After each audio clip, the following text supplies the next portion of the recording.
Hello दोस्तों, स्वागत है आप सभी का एक और नई बुक समरी में। आज की बुक समरी है आर्ट ऑफ सिडक्शन, जिसे लिखा है रॉबर्ट ग्रीन ने। रॉबर्ट ग्रीन एक इंटरनेशनल बेस्ट सेलिंग ऑथर हैं। उन्होंने लाइफ में करीबन 80 अलग अलग तरह के जॉब्स किए हैं, लेकिन बुक्स लिखने के बाद उन्हें बड़ी सक्सेस मिली। उनके टॉपिक्स में human nature, seduction, war, strategies और पावर शामिल है। रॉबर्ट की बुक्स कंट्रोवर्सी, स्टोरीज और एक्यूरेट रिसर्च से भरी हुई हैं। उनके बुक्स रीडर्स के लिए मोटिवेशन और कॉन्फिडेंस का एक बड़ा सोर्स हैं। प्लेजर को पेन के साथ मिक्स करें, उस इंसान को अपना प्यार महसूस करने दें और फिर कुछ कदम पीछे हट जाएं।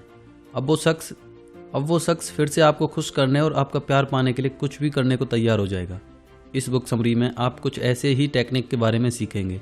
क्या कोई ऐसा है जिसकी तरफ आप बहुत ज़्यादा अट्रैक्टेड फील करते हैं, लेकिन हो सकता है कि वो इंसान अपने लाइफ में इतना मसरूफ़ हो कि आपकी तरफ उसका कभी ध्यान ही नहीं जाता? तो ये बुक आपको उस शख्स का ट्रस्ट और ध्यान अपनी ओर कैसे खींचना है वो सिखाएगी। ये बुक आपको उस इंसान को अपने इशारों पर नाचना सिखाएगी।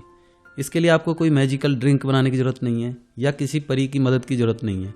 आपको सुंदरता, पैसे या पावर की भी ज़रूरत नहीं है, क्योंकि इन सब का असर सिर्फ कुछ समय के लिए होता है।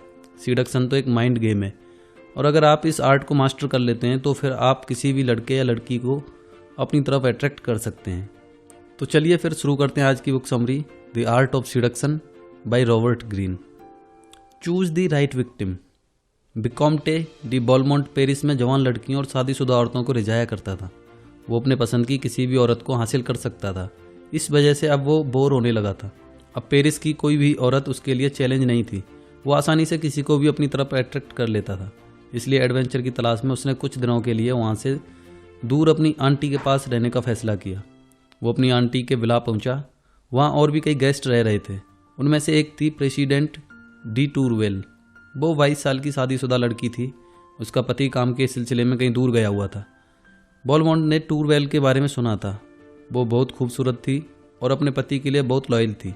फिर भी बॉलमोंट उसकी तरफ अट्रैक्ट हो गया। डिनर के वक्त भी वो चोरी चोरी एक नज़र उसे देख लिया करता था। जहाँ पेरिस की औरतें हमेशा इस बात का ध्यान रखती थीं कि वो कैसी लग रही हैं, वहीं टूरवेल उन सब से अलग थी। वो अपने पहनावे या लुक्स पर ध्यान नहीं देती थी। उसे तो पता भी नहीं था कि उसकी सुंदरता का बॉलमोंट पर क्या असर हो रहा था, और इसी बात ने बॉलमोंट को और भी ज़्यादा एक्साइट कर दिया था। गर्मियों का मौसम था, इसलिए टूरवेल सिर्फ सफ़ेद लिनन की ड्रेस पहनती थी, और इस वजह से उसका आकर्षक फिगर और भी अच्छे से देखा जा सकता था। बॉलमोंट उससे अपनी नज़रें नहीं हटा पा रहा था। वो उसमें जैसे खोसा गया था। बॉलमोंट ने वहाँ कुछ दिन और रुकने का फैसला किया। ये सुनकर उसकी आंटी बहुत खुश हुई, हालांकि उन्हें असली कारण का बिल्कुल अंदाज़ा नहीं था। बॉलमोंट ने टूरवेल को रिझाने की ठान ली थी। उसे वो एक चैलेंज लगने लगी थी। अगर वो इसमें कामयाब हो जाता तो ये प्रूव हो जाता कि वो कमाल का सेड्यूसर था। प्रॉब्लम ये थी कि टूरवेल ने बॉलमोंट के बारे में काफ़ी कुछ सुन रखा था। वो जानती थी कि वो बदनाम था। वो उसके जाल में नहीं फंसना चाहती थी, इसलिए वो इस बात का ध्यान रखती थी कि वो उसके साथ कभी भी कहीं अकेले ना जाए। उसका भरोसा जीतने के लिए बॉलमोंट उसके साथ चर्च जाने लगा। उसने टूरवेल से कहा कि वो बिल्कुल बदल चुका था। एक दिन बॉलमोंट ने अपनी सिडक्शन को आगे बढ़ने से पहले टूरवेल को टेस्ट करने का फैसला किया। इससे उसे हिंट मिल जाता कि उसका सिडक्शन काम कर रहा है या नहीं, और टूरवेल उसमें इंटरेस्ट ले रही है या नहीं। बॉलमोंट ने अपनी आंटी और टूरवेल को गार्डन में वॉक करने के लिए इन्वाइट किया। उसने जानबूझकर ऐसा रास्ता चुना जहाँ वो कभी नहीं जाते थे। वो जानता था कि आगे एक छोटा गड्ढा था जिसमें पानी जमा हो जाया करता था। क्योंकि दोनों औरतों ने गाउन पहन रखा था, तो उसे ही दोनों का हाथ पकड़कर दूसरी ओर ले जाना पड़ता। जब वो वहाँ पहुँचा तो बॉलमोंट ने कहा कि किसी दूसरी तरफ का नज़ारा बेहद खूबसूरत था। अगर उन्होंने वो नहीं देखा तो क्या देखा, उनका आना ही बेकार हो जाएगा। वहाँ पहुँचने में उनकी मदद के लिए उसने अपना हाथ बढ़ाया। पहले उसने अपनी आंटी को पार करवाया। अब टूरवेल की बारी थी। बॉलमोंट को इसी पल का तो इंतजार था। उसका इरादा था कि वो इसे इस तरह पकड़ेगा कि टूरवेल का पैर लड़खड़ा जाए और वो बॉलमोंट को कसकर पकड़ ले। और बिल्कुल ऐसा ही हुआ। बैलेंस बिगड़ने से टूरवेल ने बॉलमोंट को बाहों में भर लिया। बॉलमोंट को उसकी तेज धड़कन सुनाई दे रही थी।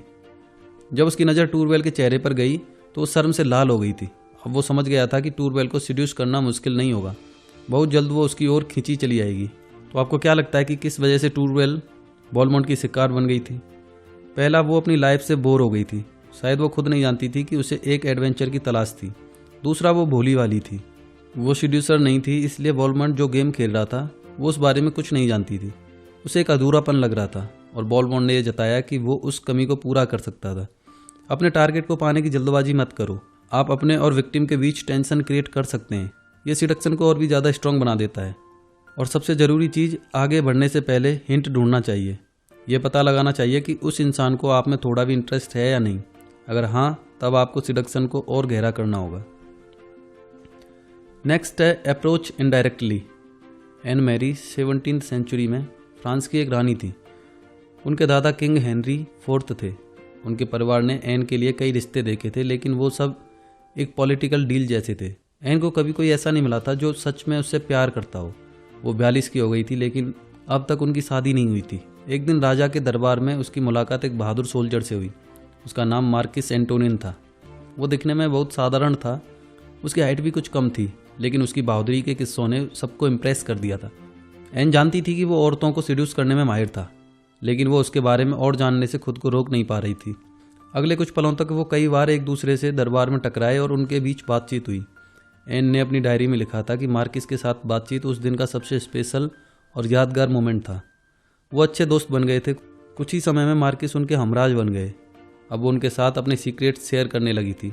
मार्किस उन्हें कई बातों में अपनी राय भी देने लगे थे। एन को यह विश्वास हो गया था कि उसे मार्किस से प्यार हो गया है। अब वो मार्किस के दिल का हाल जानना चाहती थी, इसलिए उसने जरा घुमाकर मार्किस से अपनी शादी के मामले में एडवाइस मांगी। एन के लिए रिश्तों की तलाश अब भी जारी थी। उसने मार्किस से पूछा कि उन लड़कों में से कौन सा उसके पति बनने के लिए बेस्ट चॉइस था। एन एक्सपेक्ट कर रही थी कि वो जेलस हो जाएंगे। उन्होंने सोचा बस यही मौका है जब मार्किस अपनी फीलिंग्स का इजहार कर सकते हैं। लेकिन उन्हें धक्का तो तब लगा जब उन्हें एहसास हुआ कि मार्किस को उनकी कोई परवाह नहीं थी, बल्कि उन्होंने तो ये पूछ लिया कि तुम अचानक शादी की बातें क्यों कर रही हो? तुम तो अपने आप में भी खुश रहती हो, तुम्हें किसी की क्या जरूरत है? और वैसे भी इनमें से कोई भी लड़का तुम्हारे लायक नहीं है। एन उसके जवाब से बहुत हर्ट हुई।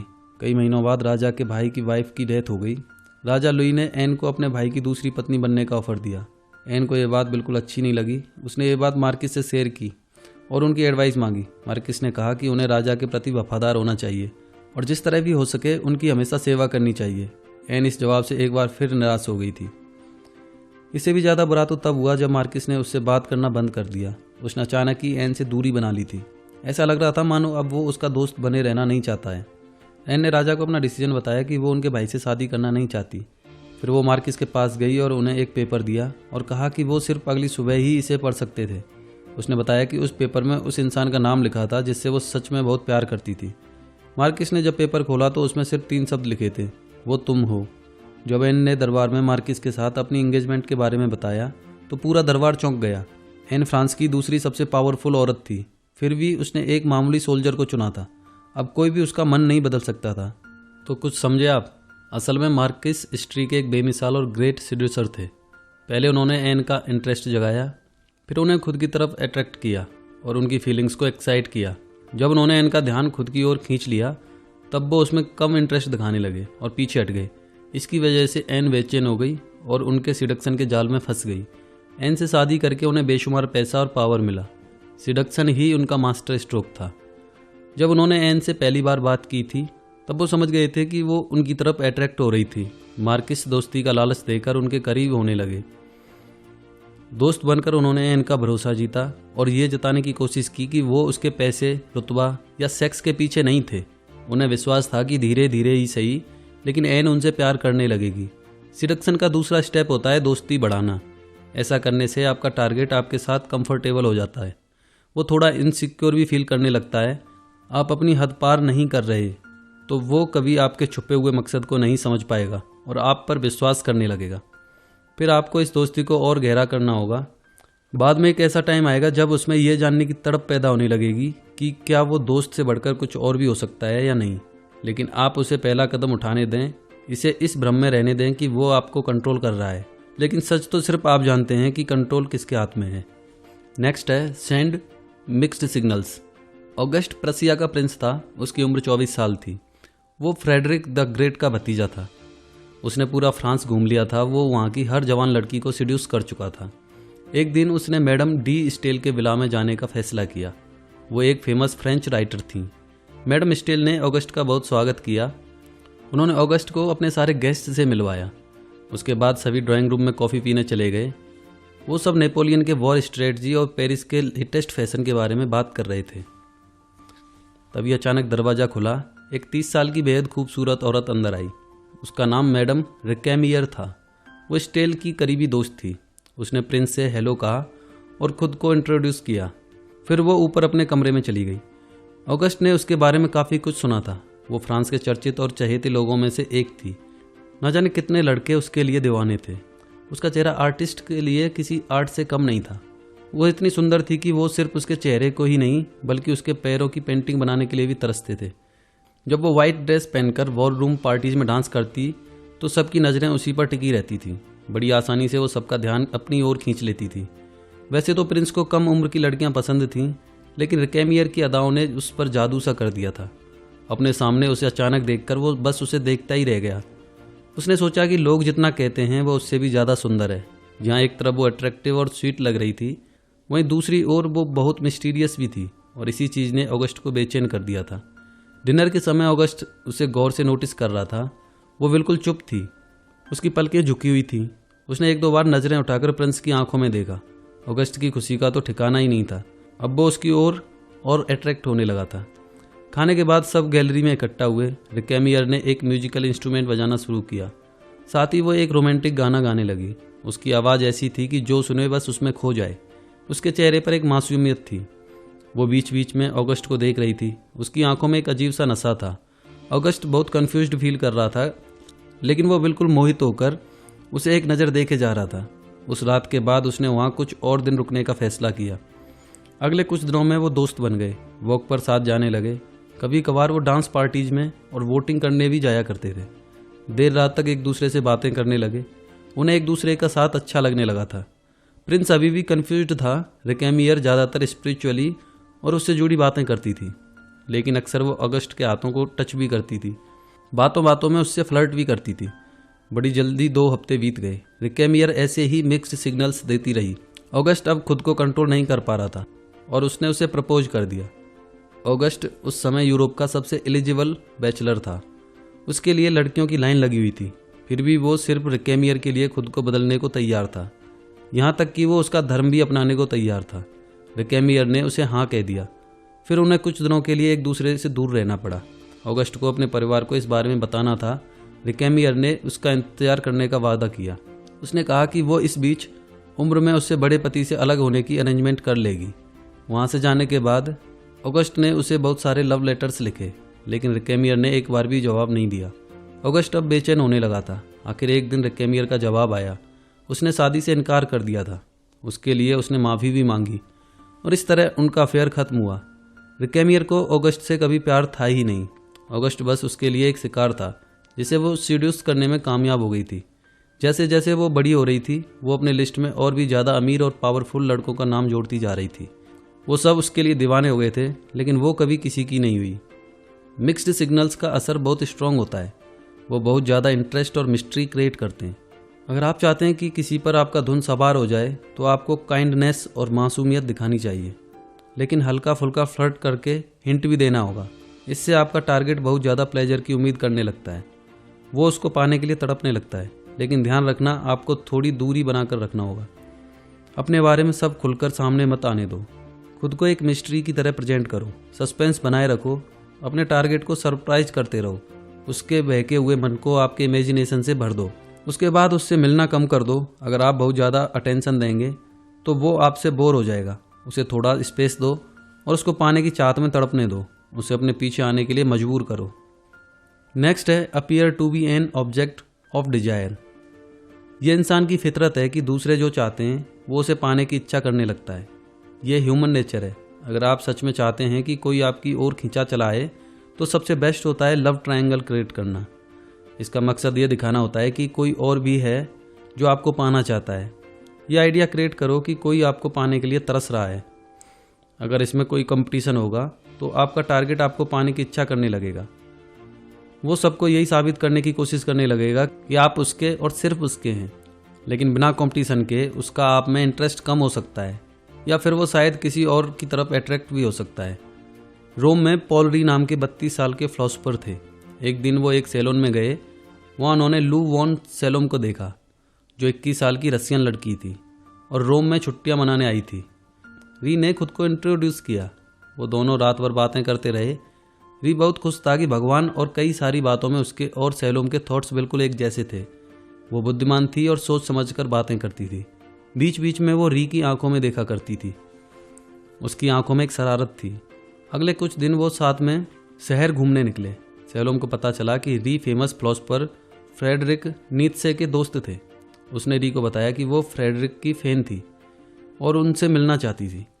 सैलोम को इम्प्रेस करने के लिए री ने फ्रेडरिक को रोम आने का इनविटेशन भेजा। वैसे तो फ्रेडरिक को अकेले रहना पसंद था, लेकिन वो सैलोम से मिलने के लिए तैयार हो गया। फ्रेडरिक जब सैलोम से मिला तो तुरंत उसकी तरफ अट्रैक्ट हो गया। री इस बात से बहुत अपसेट था। अब वो हमेशा सैलोम के साथ अकेले टाइम बिताने का मौका ढूंढने लगा। वो जब भी सैलोम और फ्रेडरिक को साथ में देखता तो जल बुन जाता। उसे ये लगने लगा था कि पहले वो सैलोम से मिला था, इसलिए उस पर सिर्फ उसका हक था। वो उसे हासिल करने के बारे में ही सोचने लगा था। कुछ दिनों बाद सैलोम का रसिया लौटने का समय आ गया था। री ने उसे अपने साथ जर्मनी चलने के लिए कहा। उसने तो फ्रेडरिक को पूछा भी नहीं था, लेकिन वो भी साथ चलने को जिद करने लगा। ना चाहते हुए भी री को उसे साथ ले जाना पड़ा। एक बार जर्नी के दौरान सैलोम और फ्रेडरिक री को साथ लिए बिना घूमने चले गए। री को ऐसा लगने लगा कि उनके बीच दोस्ती से बढ़कर बहुत कुछ पर्सनल और इंटीमेट हुआ था। वो गुस्से से भर गया। सैलोम को पाने की उसकी इच्छा हद से ज़्यादा बढ़ गई थी। वो उसका जुनून बन गई थी। अंत में री ने खुद की जान ले ली। नेक्स्ट है मास्टर द आर्ट ऑफ इंसिनुएशन। किसी को उकसाना या बहकाने का मतलब होता है उसके मन में किसी बात का बीज बो देना और इसके लिए गिल्टी फील नहीं करना। ये ऐसा आर्ट है कि हिंट तो आप देते हैं, लेकिन आपके टारगेट को लगता है कि ये उनका ही थॉट है। आप पर कोई शक नहीं जाता। इसका सारा कंट्रोल सिर्फ आपके पास होता है। आप अपने टारगेट को अपने इशारों पर नचाते हैं, लेकिन आप गिल्ट फील नहीं करते, क्योंकि असल में आपने कोई कमांड या ऑर्डर तो दिया ही नहीं है, सिर्फ हिंट दिया था और आपके टारगेट ने एक्शन लिया। सीड्यूस करने वाले इस कला में माहिर होते हैं। वो हमेशा इशारों में या हल्का सा हिंट देकर टारगेट को अपनी ओर खींचते रहते हैं, लेकिन वो ज़्यादा पुश नहीं करते। ये टेक्निक एक पावरफुल मैजिक की तरह होता है, लेकिन मज़े की बात तो ये है, इसे यूज करने के लिए आपको जादूगर बनने की ज़रूरत नहीं है। आइए एक स्टोरी से इसे समझते हैं। एक जवान लड़के एरवान का अपनी लवर के साथ झगड़ा हो गया था। उन दोनों ने ओपेरा शो में मिलकर चीज़ों को ठीक करने का फैसला किया। एरवान 1 घंटे तक अपनी गर्लफ्रेंड का इंतजार करता रहा, लेकिन वो वहाँ नहीं पहुँची। एरवान अपनी सीट पर अकेला बैठा रहा। उस शो में मैडम डी रोजमोंड भी आई थी। वो 40 साल की अमीर औरत थी। जब उसने एरवान को अकेले बैठे हुए देखा तो पूछा कि क्या वो उसके साथ बैठ सकती थी। शो खत्म होने के बाद वो एरवान को साथ चलने के लिए जिद करने लगी। एरवान को पूछने का मौका तक नहीं मिला कि आखिर वो जा कहाँ रहे थे। रोजमोंड अपनी गाड़ी की तरफ चली गई। एरवान उसके पीछे चल रहा था। रोजमोंड ने फाइनली बताया कि वो उसके पति के विला में जा रहे थे। उसने बताया कि उनका रिश्ता बहुत मुश्किल समय से गुजर रहा था। हो सकता है कि एरवान के साथ चलने से चीज़ें हल्की हो जाती। कुछ दूर जाने के बाद उसने एरवान को खिड़की से बाहर के खूबसूरत नज़ारे को देखने के लिए कहा। ऐसा करने के लिए एरवान को उसकी तरफ झुकना पड़ा। उसी वक्त गाड़ी को जोरदार झटका लगा, जिस वजह से एरवान का हाथ रोजमोंड के पैरों के ऊपर था। रोजमोंड ने कुछ देर हाथ वहीं रहने दिया, फिर थोड़ा सरक कर ठीक से बैठने लगी। यंग मैन, क्या तुम मुझे सीड्यूस करने की कोशिश कर रहे हो? उसने पूछा और हंसने लगी। नहीं, बिल्कुल नहीं, ये सिर्फ एक एक्सीडेंट था। गलती से मेरा हाथ आपको लगा, एरवान ने कहा और माफ़ी मांग ली। कुछ मिनट बाद गाड़ी रुक गई और वो विला में पहुंच गए थे। रोजमोंड के पति वहां खड़े थे। उसने दोनों को वेलकम किया। एरवान ने कहा, आपका घर बहुत सुंदर है। अरे ये तो कुछ भी नहीं है, यहाँ के कमरे तो देखने लायक हैं। रोजमोंड ने कहा। उन सब ने साथ में डिनर किया। रोजमोंड के पति बहुत सीरियस और चुप थे। फिर वो उन्हें अकेला छोड़कर अपने रूम में चले गए। रोजमोंड ने एरवान को गार्डन में उसके साथ वॉक करने के लिए कहा। बहुत सुहाना मौसम था। ऊपर साफ आसमान में चांद सितारे चमक रहे थे। अचानक से एरवान ने रोजमोंड का हाथ अपने हाथ में महसूस किया। रोजमोंड ने कहा कि वो जानती थी कि एरवान अपनी गर्लफ्रेंड के प्रति बहुत लॉयल था और वो कभी इस सिचुएशन का फ़ायदा नहीं उठाएगी। उन्होंने ओपेरा शो के बारे में, म्यूजिक और थिएटर के बारे में बहुत सी बातें की। रोजमोंड ने बताया कि पास में एक पेविलियन था जो देखने लायक था। घना अंधेरा हो चुका था, लेकिन किसी तरह उन्हें रास्ता मिल गया। फिर वो दोनों उसके अंदर चले गए। एरवान को अपनी हार्ट बीट के अलावा कुछ सुनाई नहीं दे रहा था। रोजमोंड ने बताया कि इस जगह के साथ उसकी कई सारी यादें जुड़ी हुई थीं। वो दोनों एक सोफे पर बैठ गए। एरवान को नहीं पता कि उसे क्या हुआ, लेकिन उसने मुड़कर रोजमोंड को किस कर लिया। पहले तो रोजमोंड पीछे हट गई, लेकिन फिर उसने एरवान को कस कर पकड़ा और बहुत पैशन के साथ उसे किस करने लगी। कुछ पलों बाद जब उसे महसूस हुआ कि क्या हो रहा था, उसने कहा कि उन्हें वापस विला की तरफ चले जाना चाहिए। यह बहुत खास और खूबसूरत शाम थी। रोजमोंड ने मुस्कुराते हुए कहा, विला में एक बहुत स्पेशल और सुंदर कमरा है, लेकिन वो मैं सिर्फ तब दिखाऊंगी जब तुम ना बहकने का वादा करोगे और अच्छे से बिहेव करोगे। एरवान इसका मतलब नहीं समझा, लेकिन उसके पीछे चल दिया। वो उसे रूम में ले गई। वाकई में वो रूम बहुत बड़ा और आलीशान था। उसकी सजावट देखने लायक थी। एरवान एक बार में समझ गया कि इस रूम को खास दिल बहलाने और अपने शौक पूरे करने के लिए बनवाया गया था। वहाँ चारों तरफ दर्पण लगे हुए थे। ग्रीक गॉड एरोस की एक स्टैचू भी थी। उस रूम में ऐसी कई पेंटिंग्स लगी हुई थी जिसमें कपल्स के इंटीमेट मोमेंट्स को दिखाया गया था। पेविलियन में जिस चीज़ की शुरुआत हुई थी, अब इस रूम में वो उससे बहुत आगे बढ़ चुका था। उन्होंने रात साथ में बिताई। समय कब निकला पता ही नहीं चला। एक सेवक ने दरवाजे पर नॉक करके उन्हें बताया कि सुबह हो चुकी थी और उनके पति कभी भी जाग सकते थे। जब एरवान जाने लगा तो रोजमोंड ने कहा, गुड बाय यंग मैन, एक हसीन और खूबसूरत रात के लिए शुक्रिया। एरवान सारे रास्ते सोचता रहा कि सेड्यूसर तो वो था। हाँ, ये बिल्कुल सच था कि एरवान ने ही पहला कदम उठाया था, लेकिन सच्चाई ये थी कि वो कब रोजमोंड के जाल में फंस गया उसे पता ही नहीं चला। उसने एरवान को बेकाबू होने पर मजबूर कर दिया था और उस प्लेजर को हासिल करने में सक्सेसफुल हो गई थी, ठीक वैसे ही जैसा कि वो चाहती थी। नेक्स्ट है enter their spirit. Cindy Adams एक अमेरिकन जर्नलिस्ट थी। 1961 में उसे इंडोनेशिया के प्रेसिडेंट सुकर्णो का इंटरव्यू लेने का मौका मिला। ये उसके लिए एक बहुत बड़ा मौका था, क्योंकि उसने अभी अभी अपने करियर की शुरुआत की थी। उस समय सुकर्णो का बहुत नाम था।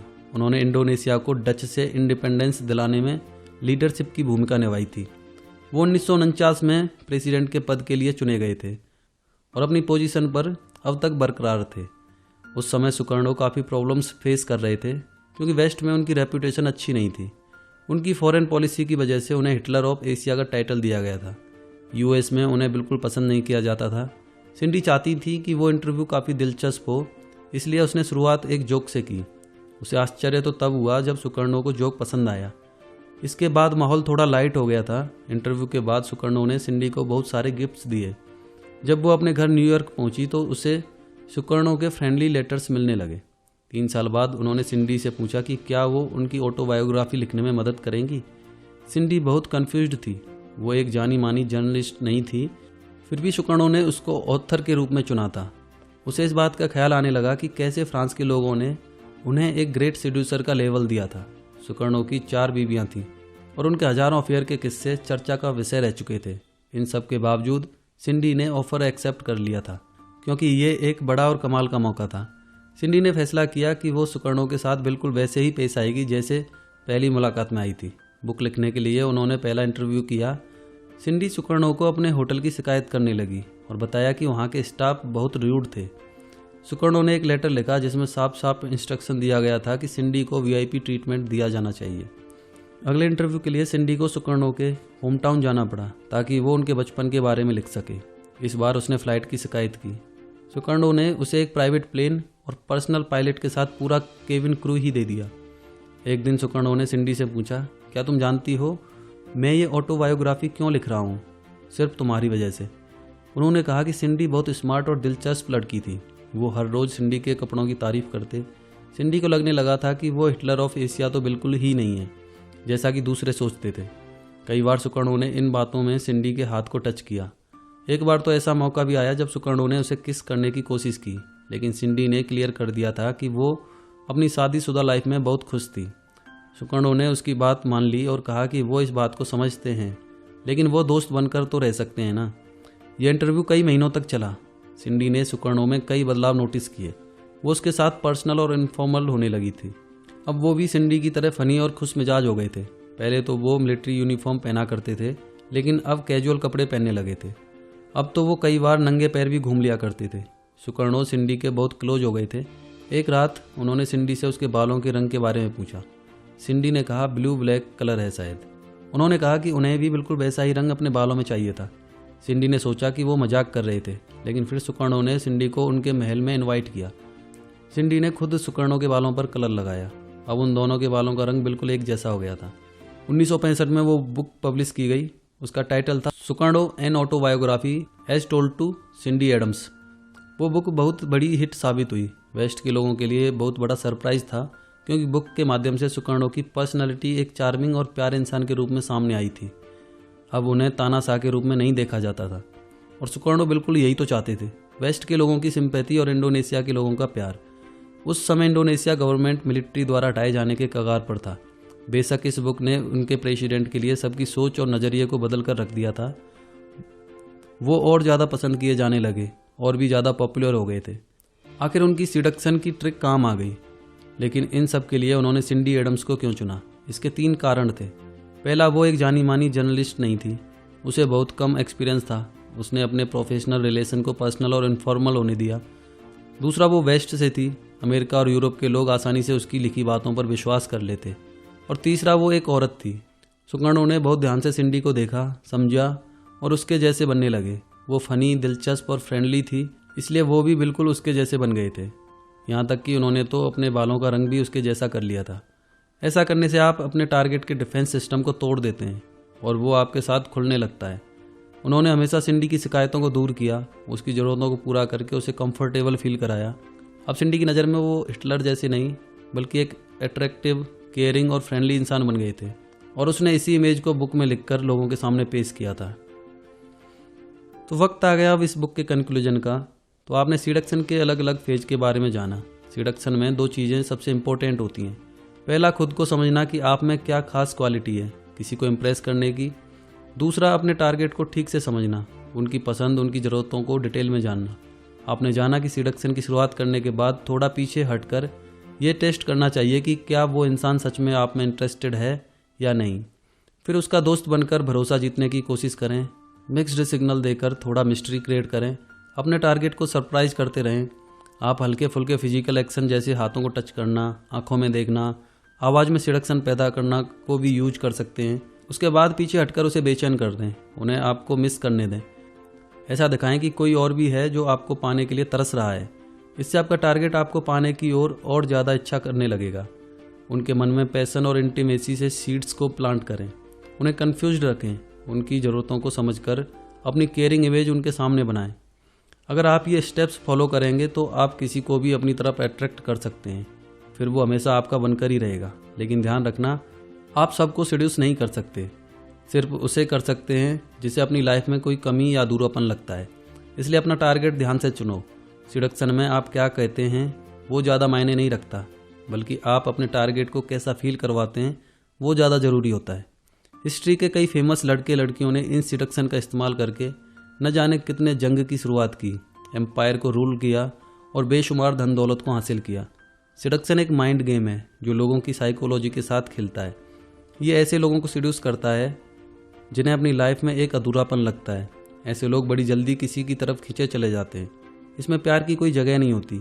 ये लोगों की फीलिंग्स की परवाह नहीं करता, बस उसे एक्साइट करके छोड़ देता है।